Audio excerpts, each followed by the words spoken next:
Welcome to this afternoon's webinar.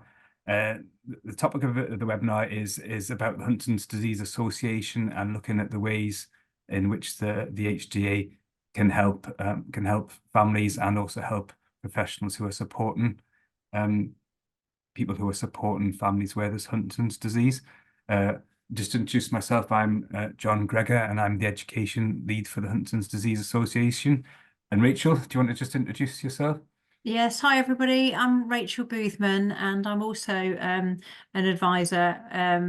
I work in Hertfordshire and Bedfordshire and Buckinghamshire. That's the area that I cover. So I support families and professionals as well. Great. And we're just going to take you through, have a chat through some of the things that the HDA does. But please, if you have questions as we'll go along, if you pop them in the chat, then we'll pick them up either as we go along, or we'll pick them up at the end if you have any questions that we haven't answered as the presentation's gone along.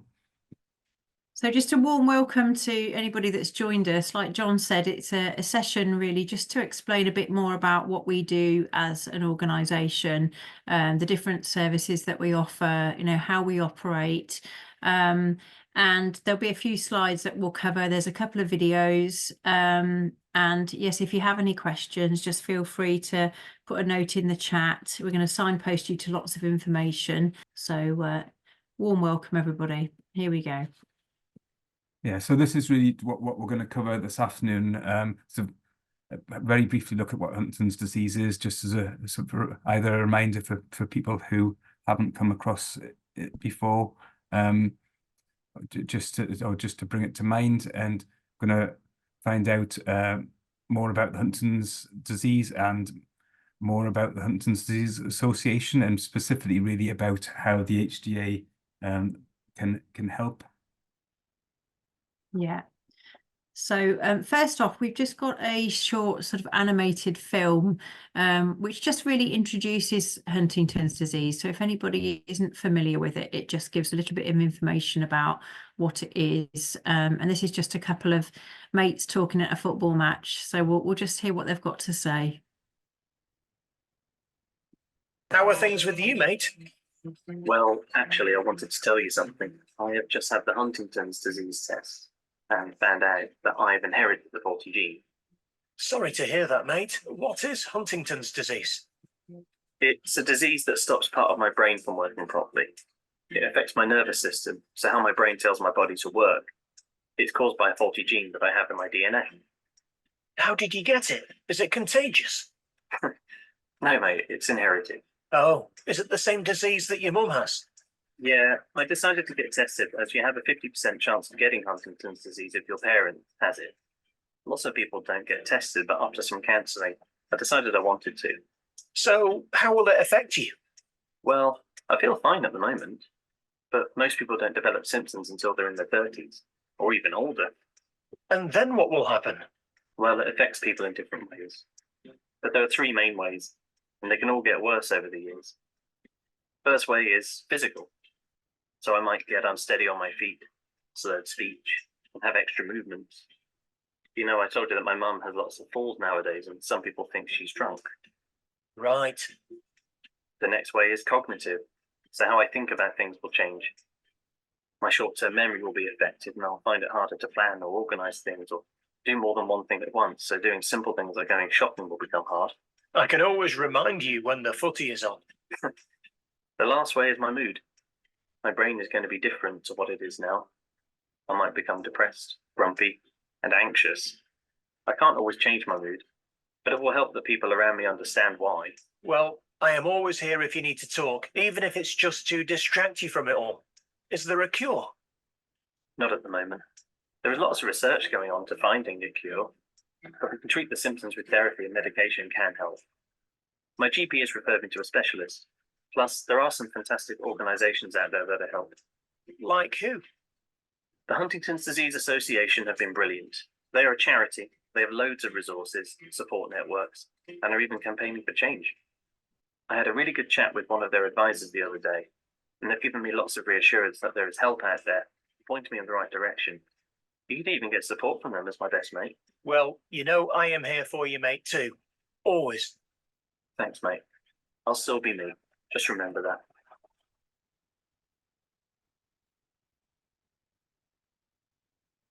Yeah, so that's just a bit of a reminder there about sort of in a very basic way what Huntington's disease is. So this is just really to sort of highlight some of the resources that we have. So there's lots of information out there, but the Huntington's Disease Association does provide a range of guides and forms that you can fill in yourself. There's various leaflets and there's webinars as well, like this one that we're recording today on various different topics.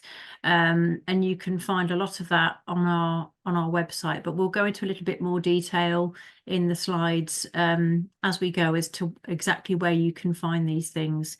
So it's just to advise you, really, there's lots of information out there, and if you do want to sort of get guides for families but also for professionals, then do tap into the resources that we have. Some people find them really helpful. Yeah, so in terms of finding information, you can visit our website, which has various changes to that to make it easier to navigate. It can, there's various accessibility things on there, so it can translate some of the information into different languages, and it can also speak. If there's problems reading, it can speak the text out loud as well. So there's a facility to do that.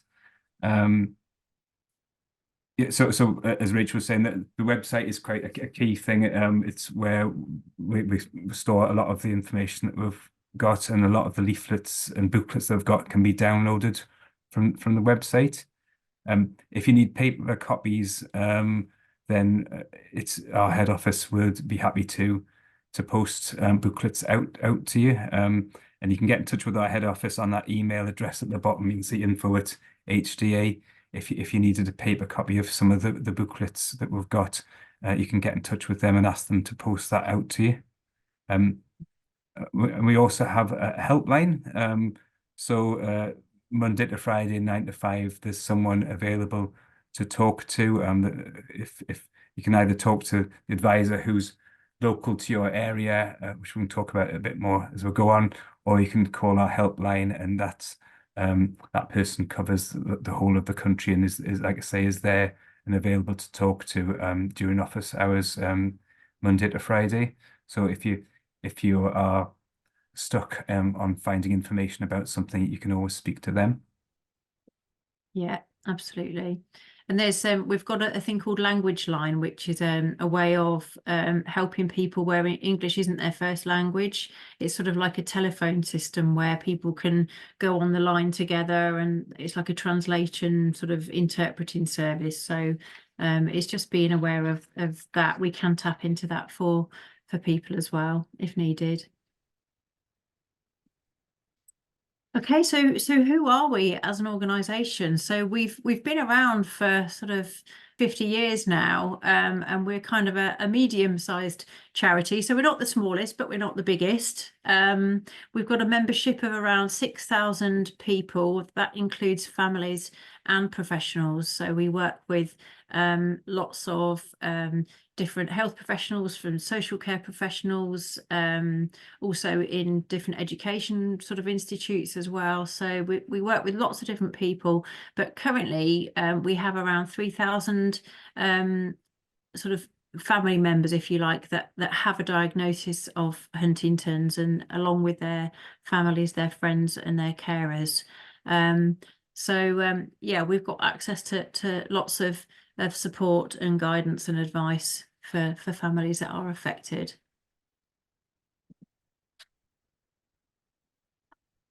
Yeah, and one of the main ways that in which the charity provides support is through its specialist advisors, and there's about I think it's 21 advisors in there around the country, and who cover quite large geographical areas, and their remit is to provide support and advice and information to family members, and also to professionals who are supporting those family members. And that can be in a variety of ways. So it can be via telephone or email or video calls like this. Or it can be visiting people at home if those other methods aren't suitable or can't work for that person. The advisors also organise events, so might organise education days in their area, and also in most areas there's branches and support groups, so that branches are sort of more formal than support groups. Support groups are just people getting together, having a cup of tea, talking things over. But branches are a bit more formal than that. So they do some of those kinds of things, but they also perhaps raise funds, and some of the branches are able to give out small grants to people in need. So there are some slight differences, but most of the areas of the country, there'll be a branch or a support group relatively close by. Yeah, and I think you can find all of the details for all of the advisors. Our information is on the website, so there's a section on there that sort of, I think we've all got our photos on there as well, so you can track us down and find out who we are and how to get in touch with us. Okay, so this is another short film, which is really about the role of the advisor. It just sort of shows you somebody talking to an advisor who's been in touch. There's obviously a family affected by Huntington's disease. So we'll just have a little a watch of this.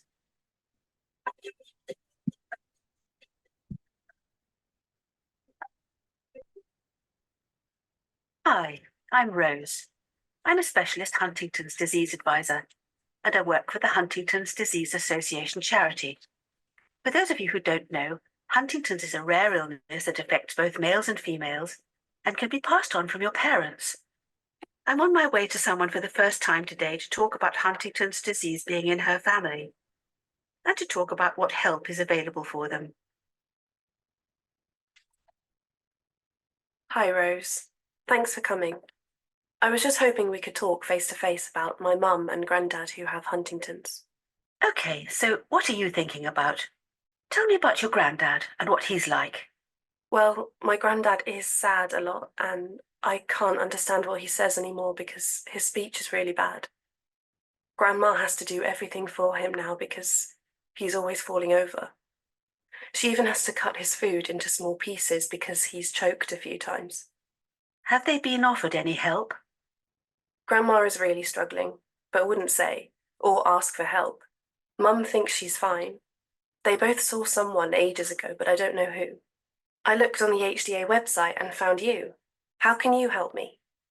Well, that depends on what support you need. So let's start with your granddad. You said he falls a lot. An occupational therapist or a physiotherapist may be able to help. If you contact his local council or his GP, they can help you with this. And as for his coughing and choking on food and drinks, he'll need to see a speech and language therapist. His GP or HD advisor can help to make contact with them. Is there anything else you've noticed about him? Well, he's lost weight. He looks really thin, but he's always eating. Well, this is common with Huntington's. It's important that he doesn't lose any more weight. A dietitian can help with this. You can ask his doctor about this too. So, can we just go back to your grandma? You said earlier she's finding it harder these days to look after Grandad. Have they thought about getting some extra help at home? A social worker will know what support they can get to make things easy for them both. You can find the number for social services on the council website. Good idea. I'll speak to them both later.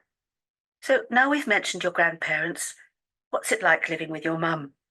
My mum was fine until her late 30s, early 40s. We thought she was going through the change, but the doctor said it could be Huntington's disease. He referred her for tests, which confirmed she has it. She never used to shout or get angry. Now it seems to happen a lot, even when I'm trying to help her. She used to always go out dressed up. Now she doesn't even wash her hair or care how she looks. She's always calling me at work because she's forgotten something. I miss the way she was. Oh, that must be really tough. You mentioned earlier that she had seen someone. Do you know if it was a specialist psychiatrist or neurologist or someone from the mental health team? It sounds like it could be helpful for your mum to see someone about her mood changes in Huntington's. And it's common for different people to have different symptoms, even if they are related. The doctor may be able to help you with this, and might talk about how social services can help with washing and dressing. So how are you coping with all of this?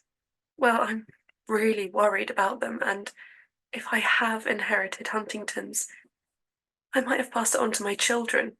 Well, you are at 50% risk because your mum has it, but you also have a 50% chance of not inheriting it. I don't think I'm ready to get tested yet. That's normal to feel like that. All you can do is take it one day at a time. If you need to talk, I'm always here. You have to do what is right for you. Can I just ask one more thing? Are my mum and granddad going to die of Huntington's? Well, they won't die of it, but as it progresses, they could develop chest infections and other more serious things that could lead to them dying. The HDA is here to support you too. You only need to call us, and it's always in confidence. We can even speak with your managers at work if it would help. Wow, I have a lot to think about. Thank you. Your grandparents live in a different area than you, so we'll have to check who to contact if they're happy for us to do so. Have a chat with them and your mum, and we can take it from there.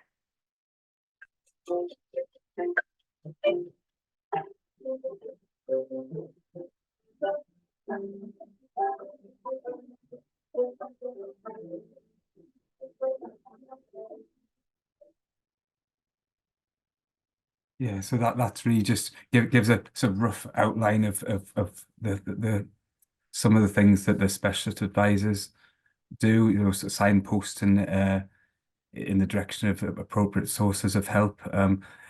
Obviously, the advisors have talk about lots of other things that aren't discussed in that video. So it might be talking about things to do with money or things to do with, like, more specifically about managing symptoms, some tips and some advice around things like that. But that video kind of just gives it like a rough idea of what the advisors do. Yeah, and this slide really just reinforces, I guess, some of the services that we might work with. So you heard on the video there, the advisor mentioned occupational therapist, dietitian, psychiatrist, neurologist. We work with lots of different professionals in hospitals and in the community. So usually we'll know kind of if somebody's having a particular issue, we'll know where to sort of guide them and how to signpost them to get that service. And the other thing that you can see there in the middle at the top is HD Yes and JHD Advisor. That's an in-house service that we have. We'll talk a little bit more about those a bit later on. But it just gives you an idea of the sort of the depth and the breadth of the different people that we might be involved with and that we might need to involve in somebody's care. Yeah, so just to say a little bit about some of the support that's available from the HDA for carers. So there is some carers groups. We'll have a monthly online carers group that meets on top of my head, it's the first Tuesday of the month at the minute. Yeah. It's 7 o'clock. And I think we've got the next meeting is next Tuesday. And if you were interested in coming along to that, if you contacted either your local advisor, if you know their details, or you could contact our head office on that info@HDA email address, and we can get you signed up so that you get invites to that. And just to say, if you do express an interest in coming along to the online carers group, it doesn't oblige you to come every time. You can be on the list so you get invites, and you can just come as and when you want to do that. And those meetings last an hour, and they're a chance to meet other people who are in the position of caring for someone with Huntington's, and those groups are facilitated by advisors from the Huntington's Disease Association. And there also are some in-person groups around the country as well. We'll have webinars, so we'll have a whole series of webinars across the year, and some of those will have topics relevant to carers. So there can be about all sorts of things. Sometimes there might be things about planning ahead, or there might be to do with money, or there might be to do with looking at managing some of the symptoms of Huntington's. So it's worth keeping an eye out for what webinars we have coming up. We've got a mailing list that you can sign up to, which is a good way of keeping on top of what's available. And we have an events page on our website where you can see all the webinars that are coming up, and you can register for them via that page as well. We've run a few different courses for carers. So they have been online in the last few years. So we run courses that look sort of at different aspects of things that might be challenging if you're caring for someone who has Huntington's. Covering all sorts of things like finances and about psychological well-being. So again, we advertise those on the events page of our website. And we also have specific information which is available via our website or via our head office if you want to post out, which is aimed specifically at carers. Yeah, so John's just mentioned this briefly earlier. So we do have a dedicated helpline. The number is there on the screen. It's based within our head office, which is in Liverpool.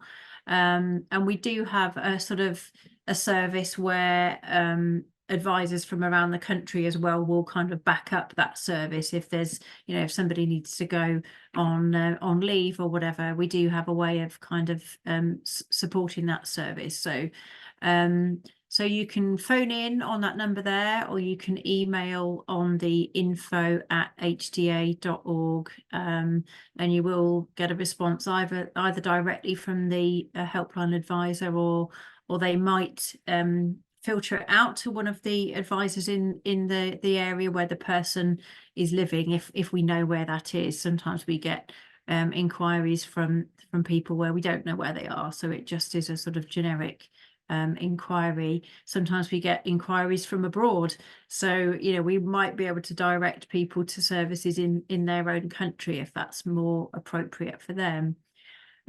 We do have something on our website which is called a message board, and this is like it's an online forum that you can register to be a part of, and it's for anybody really that's affected by HD. So it can be family members, it can be carers, it can be friends.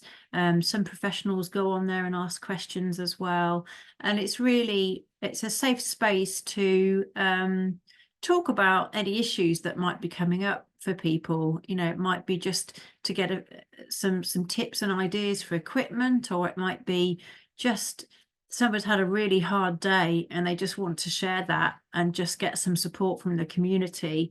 So something that our helpline advice does is just keep an eye on those responses, just to see if there's anything else that we can add.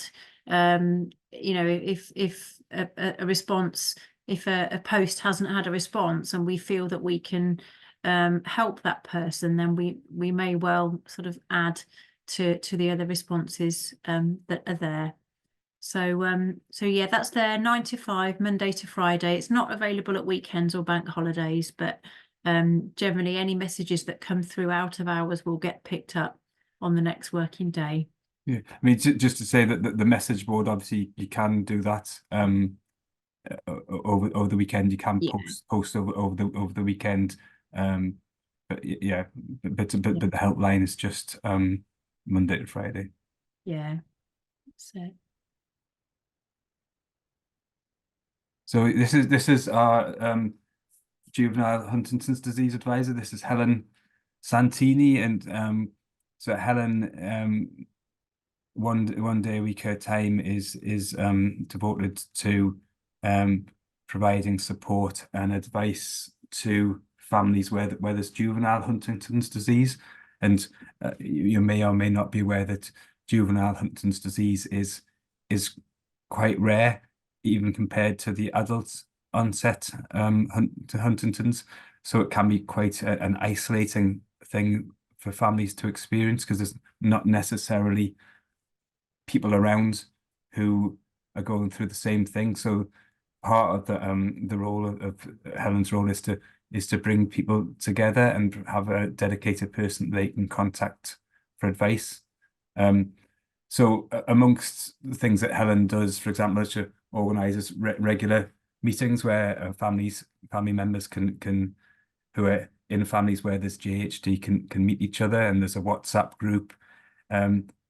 Probably the biggest thing that happens is there's an annual weekend away, which is normally up in the Lake District, and it's at the Calvert Trust, and it's an outward bound weekend, and there's activities, and it's aimed at for people with juvenile Huntington's disease, and also sometimes their family members can go as well to support them, and that's usually people are it's very well attended, and so it gets filled up quite quickly. But all the costs, if you attend that weekend, all the costs are covered. So it's essentially free for people to attend. So it's things like transport and accommodation are covered. So people can so that finances aren't a barrier to people attending.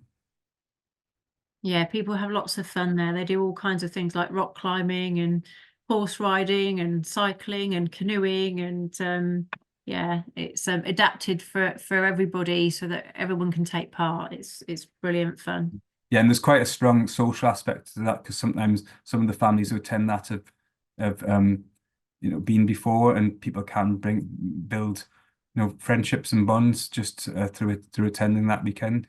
Yeah, and there's also sessions so if sometimes the younger people will go off and do activities with activity leaders and volunteers, and then sometimes the parents and the families will have separate sessions on their own as well, just looking at looking after themselves, or particular things that will be helpful to help their loved ones. So yeah, it's great. Okay. So the next slide is about our youth engagement service, HDES. So this service started off with James, who is the team leader of the service, and it's now grown so that we've got 3 additional youth workers. So it's absolutely brilliant that we've now got coverage of the whole of England and Wales, which is the area that the association covers. So basically, it's a service for anyone that's aged between 8 and 25. So if they have a parent or a sibling or another family member that's affected by Huntington's disease and they want to access support from us, then they can do that. It's also available as a support for parents, and also for things like schools and other organisations that work with young people. Our youth workers can sort of provide information and advice about Huntington's disease. And they're currently working to develop Huntington's disease youth voice. So it's sort of trying to develop a community of young people that can have a voice for that particular age group. And it seems like it's going really well. There's lots of events happening throughout the country, things like bowling and craft events, and sort of get-togethers and peer support for younger people. Just to mention, actually, there's an event up in Newcastle next month. There's a golf event and that's for people aged 16 to 25. So if you were aware of anyone who might be interested in that, if you contact our head office, they'll be able to tell you a bit more about that. Yeah, great stuff. Yeah, So in terms of supporting sort of young adults, these are some of the things that it'd be helpful to be aware of. We'll have a specific guide for young adults, a booklet which is downloadable from our website, or you can get a paper copy from our head office, which covers some of the issues that if you're a young adult living in a family where there's Huntington's, that some of the questions that you might be thinking about. So yeah, we also have a young adults group and a WhatsApp group, and also there has been some. I think that actually since we did this slide, I think there has been a young adults Yeah. event in Leeds, wasn't there, Rachel? That's I think. right. Yeah. Yeah. So there is obviously because of COVID, some in-person things were a bit had to be a bit put on the back burner, but obviously now we're able to run some of those again. So in the future, we'll be running more in-person events and again, that's a chance for young people to meet other young people who are living in families where there's Huntington's. So for that kind of peer support. Yeah.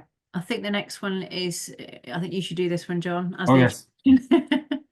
So education is another thing that we know we're really keen to promote. As I said at the start, I'm the education lead for the charity, which is a relatively new role. And we run all sorts of things. Probably a bit too many to mention here, but some of the things that we do are we have regular webinars on topics that would be of interest to health professionals. We run a monthly overview of Huntington's, so covering some of the basic facets of Huntington's and looking at the symptoms, and there's a chance for people to ask questions, and those sessions run every month and they're free to attend, and we obviously we can answer questions on those sessions. So we'll encourage anyone who's interested, who wants that kind of like basic overview of what Huntington's is, to attend those. We run an online professionals course twice a year, and that's a 3-day course going into a lot of depth about different aspects of Huntington's disease, and there's workshops and things that people can attend as part of that. Rachel and I run something called HD Champions, and what that is a smaller course where it's tended so far to be staff from work in care settings who have come along to that, and people complete an online module, and then myself and Rachel do a couple of follow-up sessions to reinforce what people have learned on the online module. So it's a bit more in depth. And like I said, I mentioned we'll have lots and lots of webinars on a variety of different topics. So just to give you an example, last week we had one on exercise and Huntington's disease, which is we recorded that, and that's just gone onto our website. And we have one next month on the 14th of February, which we're having a live link up to an art class in Venezuela. And you may or may not know that Venezuela was quite pivotal in research that led to identifying the Huntington's gene. And there's a lot of people there in certain communities with Huntington's, so we're having a live link up to an art class, which is run for and by people with Huntington's disease in Venezuela. So we're quite excited by that because we haven't tried something like that before. So it's a chance to get an insight into how other people in different countries are living alongside Huntington's. So yeah, so please keep an eye on our events page and sign up to our mailing list, and then you'll be kept up to date about what's happening in terms of the webinars. Brilliant. Okay, this is just a little bit more about the branches and support groups that we have sort of throughout England and Wales. So there's around 35 of these, and most of them are led by volunteers. And they really are sort of local groups that get together because they've got an interest in HD and they want to provide support locally to their community. There's various different roles within branches and support groups. So within a branch, there will generally be a chair, a secretary, and a treasurer, whereas the support group is usually a little bit less formal, where people just gather together and they might just meet for a coffee or for lunch. And it's just a way of people connecting and sharing support. They may do some fundraising as part of that as well. And as John said earlier, some branches have pots of their own sort of funds that they can allocate to families, just small grants that are there to sort of help with quality of life and improving well-being. We do have a volunteer manager post within the organisation as well, that will be sort of overseeing the different activity that our branches and support groups are involved with. Yeah, and just Rachel just mentioned about some of the branches are able to give grants. The national organisation, the HDA, is also able to give grants of up to £350, and people can apply for them via our head office, the operations team at our head office. And usually it's good to involve the local advisor for your area, just to provide support for that as well. And sort of typically things that people might get are things like washing machines and beds or settees, things like that. Sort of those kind of things are the most things that are most commonly funded. Won't unfortunately fund things that should be provided by statutory services. So things maybe that should be provided by the local authority, we wouldn't be able to provide them. And there are some other things that are excluded. But it's, if you're not sure about whether or not something would qualify for a grant, it's worth speaking either to our head office or to the advisor, the specialist advisor in your area, just to chat that through.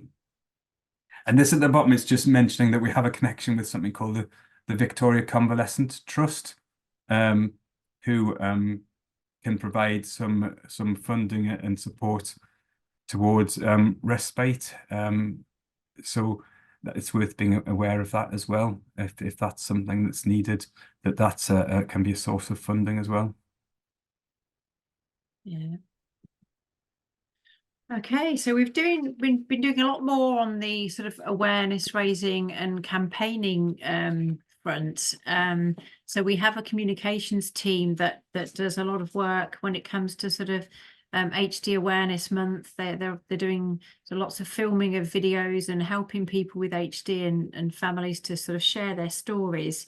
So if you go onto our social media and our pages, you'll see sort of lots of things on there, raising awareness, trying to give families a voice. There's been some work done. The chat there is that's Hilary Baird, isn't it, who's the MP who's been working with us to try and raise the profile of HD in Parliament. So he went along to an event in Westminster last year. That's Kath Stanley, who's our chief executive. She's with him there. And it was really an opportunity for families affected by HD to sort of talk about their experiences and share what life is like for them. And lots of MPs sort of signed up to support that. We also work with local MPs. So if there's particular issues that are happening in our local areas where maybe people with HD are struggling to get support or services that they need, then sometimes we can lobby the local MP or the local councillor and just highlight, what's happening for them. And sometimes they can have an influence on that person's care and just maybe make things happen a little bit faster. Not always, but sometimes it's worth trying if there are blocks in care. And another thing we try to do is influence commissioners of services, so the people that kind of hold the money really and do the planning of services for people with HD. We sort of try to talk to them about where there's inequality or where there's gaps in services. Sometimes we find people with HD struggle to access mental health services. And so it's about actually focusing our efforts in those areas and highlighting why it's important that people get the opportunity to have that care as well. Another thing we've been doing is sort of trying to lobby for a nice guideline for HD, and that's like it's like a kind of quality standard of care, I guess, for somebody with HD, and it's something that we've been hoping that we can get NICE to agree to. We're not quite there yet, but we've opened a few doors, so we'll keep going with that kind of work. Yeah, and this is really just some things to bear in mind, that, you know, what someone, if you yourself have Huntington's, or if your family member does, or you're supporting someone who has Huntington's professionally, so what people might need is different at each stage. So so the things you might want to talk about or think about are obviously very different if maybe you're someone who's just wanting to talk about, should I or shouldn't I get tested, which is something obviously we talk to people about. Other people might want to talk about sort of, you know, care needs and how do I get the right support. So the things you might contact us about can be quite different, but I suppose the key thing is for us to say that as a charity we support anyone at any stage of whether you're at risk, or whether you're part of that wider family, or you know, whether you have symptoms, that the HDA would support you at any stage of that. And there are lots of things that actually can make life easier, but sometimes if you don't know about them, it can be difficult, and sometimes you don't necessarily know what you don't know. So getting in touch and having a chat through how things are might be really helpful, because there may be just things that we know about that might just be helpful to you at whatever stage of you're at. Yeah. And there's just a couple of other sort of websites here that you can access as well. So the first one on the left there is called HD Buzz, and that's a website which really tries to interpret the research world in HD. So it's written by scientists, but it's done in a very simple kind of plain language style that makes it easy to understand, and sort of it breaks down those barriers to all the very technical sort of data that sometimes comes hand in hand with HD research. So it's worth having a look on there if you're interested in research. There's some really useful summaries of some of the different studies that are going on sort of globally. And then the one on the right there is HDYO, which is the Huntington's Disease Youth Organisation. And that website has got lots of really useful resources for young people, from children up to sort of teenagers. And, you know, there's lots of different approaches and different styles of information. So it's worth having a look on there if that's something that you're interested in. I mean, HD, also if you're a young adult, because they have things on there. So if you were, you know, I think in terms of what's counted as being young, it's quite a wide definition of that. So yeah, so there's stuff there for young adults, and I think for parents as well. Yeah. So they have quite a lot of useful stuff on their website. Yeah, and I think they're quite a strong advocacy type service as well, aren't they? They're very keen to hear the voice of young people, and I think they've done some events as well for young people. So it's worth checking them out, definitely. So ways of keeping in touch. So we've got various things like Facebook pages, TikTok, Instagram. We've got our own YouTube channel. You can follow us on LinkedIn if you've got a professional interest in some of the events that we do as well. And as John said earlier, we have a mailing list. I think you can sign up on our website for that. So if you wanted to be kept up to date with things that are happening throughout the year, then you can sign up to that, and that will get, I think it's emailed. I'm not sure if there's a postal version of it. There may be, I'm not sure. But yeah, definitely if you want to know more about what we're doing, then there's various ways to keep in touch. And that looks like some of our Yeah. contact details there. So that's the main telephone number, and that's the email address there, and also our website. So they're the main ways to get in touch. And what I would say is, don't be shy to get in touch. If you're not sure whether or not it might be something we can help with, please ask us, because it may well be. So please do get in touch and chat things through. Yeah, absolutely. I think some of the groups that had been running before COVID have sort of taken a little while to get back running again. But I know in my area, we've started to try and get these sort of back up and running again. And they seem to be going really well. People are coming in, getting quite a lot of support, just talking to other people in a similar situation. So yeah, that's what we're here for at the end of the day. So I think, if anyone's got any questions about anything, do you want to just pop them into the chat or into the Q&A? If there is anything that we've mentioned that you want to ask a little bit more about, or that we haven't mentioned that you're wondering if we do help with it or not. So if there's anything that we haven't mentioned that you want to ask about, please, if you want to type that into the chat. Just give a few moments just in case, give people time if there is something some people want to ask. And Rachel very mentioned about our YouTube channels, just to say that all the webinars that we've recorded go onto the YouTube channel. So if you wanted to look at this again, it should be on the YouTube channel in maybe about a week's time. We've, like I say, we've just, for example, just put the exercise and Huntington's webinar that we did last week. That's just gone on there yesterday. So if it's really worth looking at what we've got on there, because we've got lots and lots of video resources from previous webinars and other films that might be helpful.